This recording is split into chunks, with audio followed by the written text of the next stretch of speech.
Canadá ha construido una de las carreteras más grandes y transitadas del planeta. Pero ahora están trabajando en un plan todavía más loco: excavar el río de acero, más largo del mundo, justo debajo de esta carretera. ¿Será que este proyecto transformará el comercio en Norteamérica o terminará convirtiéndose en el mayor hoyo de dinero en la historia de Canadá? Quédate hasta el final. La respuesta puede sorprenderte. Canadá es famoso por sus carreteras largas y anchas, y la autopista 401 de Ontario es la más icónica de todas. Con una extensión de 828 kilómetros, unos 515 millas, comienza en el puente Ambassador entre Detroit y Windsor, pasa por ciudades clave de Ontario y termina en la frontera con Quebec. Cuando se inauguró en 1953, era solo un camino de 2 carriles. Pero, ¿puedes creerlo? Apenas una década después, el gobierno la amplió a 12 carriles y en algunos tramos incluso llega a 18 o 20 carriles. La autopista 401 aparece constantemente entre los 10 peores cuellos de botella de Norteamérica. El tramo entre Renford Drive y la carretera 427 en Toronto llega a registrar hasta 500.000 vehículos en un solo día. Así es, más tráfico que en la autopista de Santa Mónica en Los Ángeles o que en la I-75 en Atlanta. Imagina la hora pico. Quedas atrapado, rodeado por filas interminables de autos, y tardas horas en llegar a tu destino. Cada tráiler detenido puede perder cientos de dólares en combustible y mano de obra sin moverse. En conjunto, el área metropolitana de Toronto pierde hasta 44.7 mil millones de dólares canadienses al año, y todo Ontario pierde 56.4 mil millones por la congestión. ¿Sabías que alrededor del 60% de las mercancías transportadas en camión entre Canadá y Estados Unidos, con un valor de más de 2.7 mil millones de dólares canadienses diarios, circulan por esta ruta? Un solo embotellamiento puede detener plantas automotrices en Detroit o fábricas en Ontario. Y no olvides que cada camión parado durante una hora emite casi 8 kilogramos de CO2. Esa enorme contaminación impacta directamente al medio ambiente y a la salud pública. ¿Has escuchado de Carnage Alley? Así llaman al tramo entre Windsor y London. En 1999, un choque en cadena bajo la neblina paralizó el tráfico por días. Entre 2013 y 2017 hubo casi 45.000 accidentes. Tan solo en 2018, más de 5.600. Y lo más reciente, en febrero de 2025, ocurrió un choque múltiple de 100 autos cerca de Multnomah Falls. Presionados por la enorme congestión de la autopista 401, el gobierno de Ontario tuvo una idea impresionante: construir un túnel gigante de casi 50 kilómetros, unos 31 millas, justo debajo de Toronto. En realidad, esta idea no es nueva. Allá por el año 2019, algunos expertos propusieron el plan del supertúnel, pero fue descartado rápidamente por los enormes costos y riesgos.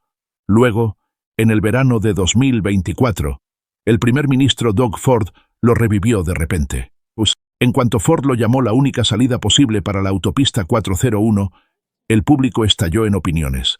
Los que apoyan la idea, principalmente empresas de transporte, asociaciones de logística, algunos fabricantes e inversionistas privados, ven a la 401 como la línea vital económica de Canadá y consideran el túnel como esencial para proteger las cadenas de suministro, reducir costos de combustible y mano de obra y mejorar las entregas a tiempo. Mientras tanto, el apoyo ciudadano es tibio. Una encuesta del Toronto Star y Forum Research a inicios de 2025 mostró que solo alrededor del 35% de los habitantes de Ontario respaldan el proyecto, mientras que el 60% se opone. Mucha gente se pregunta, ¿por qué gastar cientos de miles de millones de dólares canadienses cuando ya tenemos la autopista 407?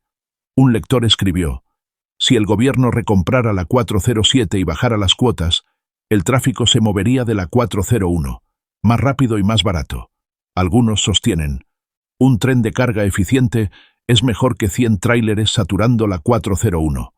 Muchos residentes temen que decenas de miles de millones de dólares canadienses y décadas de construcción drenen los fondos destinados a necesidades urgentes como la salud o la vivienda. El plan preliminar es que el túnel conecte Brampton y Mississauga en el oeste con Markham y Scarborough en el este, pasando justo por debajo de los barrios más densamente poblados de Toronto. Esto no se trata solo de añadir unos cuantos carriles. El diseño propone 3 niveles separados, uno para el tráfico hacia el este, otro para el tráfico hacia el oeste y uno dedicado a tráileres pesados y al transporte público. Si se convierte en realidad, una gran parte del enorme tráfico de la autopista 401 sería empujado hacia el subsuelo, aliviando la congestión en la superficie. El proyecto ya cuenta con respaldo político de alto nivel. En febrero de 2025, el primer ministro Doug Ford incluyó el túnel de la 401 en la lista de prioridades nacionales y envió una carta al primer ministro de Canadá solicitando una revisión ambiental federal más rápida. El gobierno de Ontario también prometió consultar con las comunidades indígenas cuyos territorios tradicionales serían cruzados, así como con las ciudades a lo largo de la ruta, para atender preocupaciones sociales y culturales. Técnicamente, los expertos esperan usar máquinas perforadoras gigantes, combinar perforación con explosivos en algunos tramos y aplicar lecciones del túnel del canal entre el Reino Unido y Francia, además de proyectos importantes en Australia, Japón e India. Pero cualquiera que haya seguido los megaproyectos conoce la historia de siempre: retrasos, sobrecostos e incluso abandonos. Para entender la complejidad de este proyecto, comparemos con túneles famosos en el mundo. El túnel del canal entre el Reino Unido y Francia mide casi 50 kilómetros y sirve solo para trenes, pero aún así requirió 3 tubos separados para ventilación y salidas de emergencia. Entonces, ¿podría un túnel carretero de longitud similar bajo Toronto prescindir de esos estándares de seguridad? En Tokio, el túnel Yamate de 18 kilómetros pasa bajo avenidas congestionadas, pero tardó más de 20 años en terminarse. Si Japón necesitó 2 décadas para 18 kilómetros, ¿cuánto crees que necesitará Toronto para 50 kilómetros? Luego, el túnel North Connex de Sydney tiene apenas 9 kilómetros de longitud, pero aún así requirió ventiladores a chorro y altas chimeneas de escape para proteger a los residentes en la superficie. En India, el túnel Zohila de 14 kilómetros exige salidas de emergencia cada 250 metros, con teléfonos de auxilio y gabinetes contra incendios cada 125 metros. Ahora imagina un túnel de 50 kilómetros bajo Toronto. La densidad de equipo de seguridad tendría que ser increíble. Hasta ahora, hay poca claridad sobre cómo se verá realmente el nuevo túnel. Pero una cosa ya está clara: va a ser carísimo.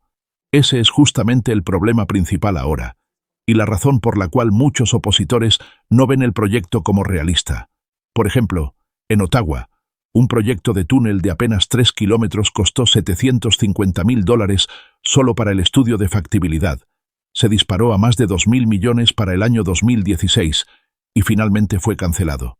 En Estados Unidos, el túnel SR99 de Seattle mide solo 3 kilómetros con 100 metros, pero costó 3.300 millones y estuvo retrasado varios años.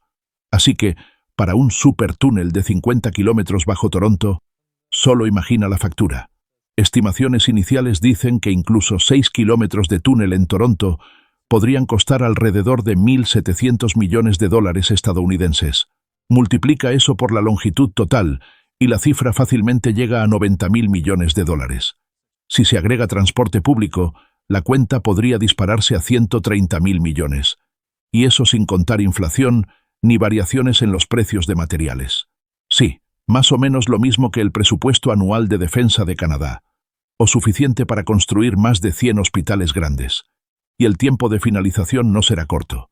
Los expertos predicen de 15 a 20 años, y eso si todo sale bien. Usar más máquinas podría acelerar el proceso, pero claro, los costos aumentarían.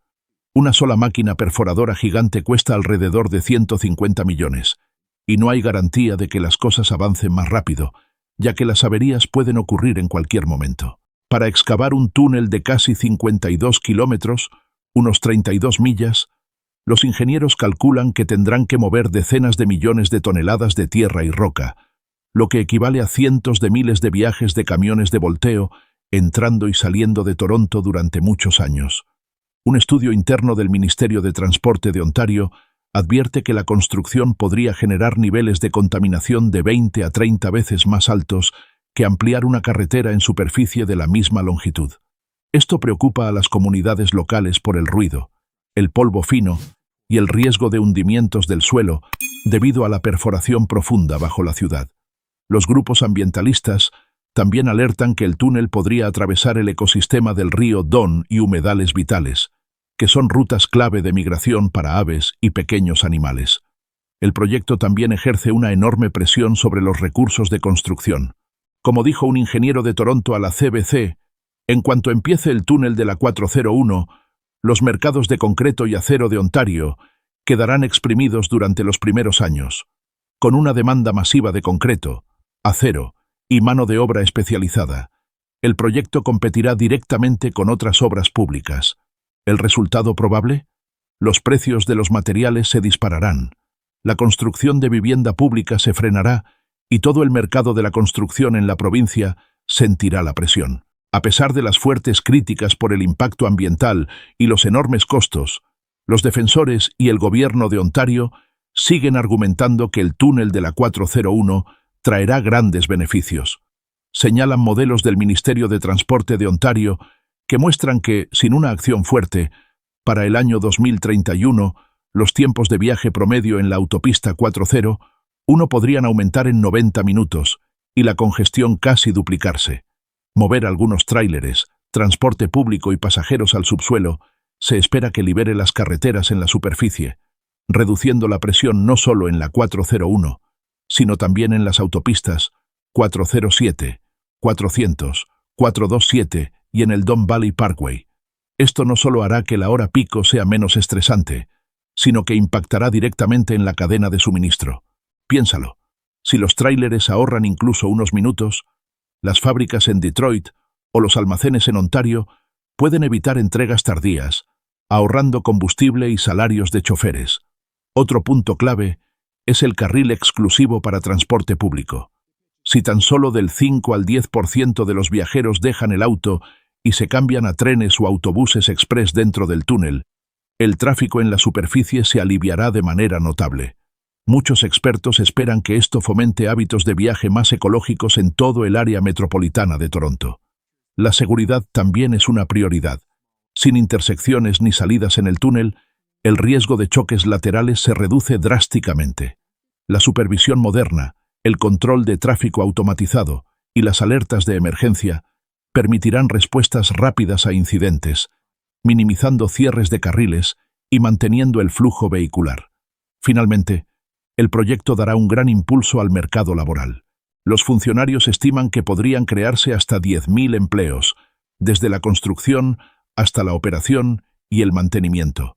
Con miles de ingenieros, obreros, choferes y especialistas necesarios, el túnel de la 401 no es solo un proyecto de infraestructura, es un programa de empleos que durará años, brindando ingresos estables para una amplia gama de industrias. El túnel de la 401 está siendo descrito como una apuesta de alto riesgo, que podría transformar el comercio en Norteamérica. Si tiene éxito, Canadá contará con un megaproyecto de infraestructura que moverá mercancías más rápido, más barato y con mayor confiabilidad, incluso superando a la I-90 y 5 de Estados Unidos. Las empresas desde Detroit hasta Montreal respirarán más tranquilas con cadenas de suministro seguras, y los habitantes de Ontario podrían ver reducidos de forma dramática sus tiempos de traslado.